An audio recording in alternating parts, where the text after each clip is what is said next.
Ich wollte auf jeden Fall eine Thematik ansprechen. Und zwar, du hast ja einen Unfall gehabt. Ja. Man sieht es, dein Auge ist leicht betroffen. Und ich wollte jetzt fragen, wenn man so etwas sieht, dann denkt man erstmal, wow, mutig. Ja, weil diese Thematik wird ja auch in letzter Zeit sehr viel auf YouTube angesprochen.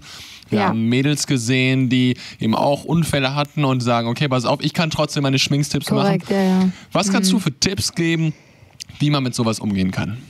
Also man muss einfach lernen, erstmal sich selbst zu lieben. Es ist nicht oft einfach, weil kaum jemand stellt sich vor den Spiegel und sagt, ich mag mich so, wie ich bin. Ich habe es lernen müssen und ich finde mich gut, wie ich bin und ich kann nur da draußen an die jungen Mädels und auch Jungs appellieren, liebt euch so, wie ihr seid. Denn ja, das seid ihr. Und nur so kann man halt wirklich Sachen erreichen und ja, selbstbewusst durchs Leben gehen. Genau. Wir lieben dich so, wie du bist. Also danke für diese Nachricht. Also fand ich auf jeden Fall sehr gut formuliert. Ist, glaube ich, auch keine leichte Thematik. Wie lange hast du gebraucht, dass du selber so ein bisschen über deinen Schatten gesprungen bist?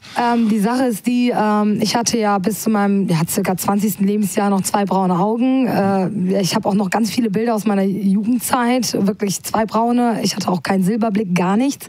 Und dann hat sich das einfach so entwickelt, dass es dann immer blauer und heller und gräulicher wurde.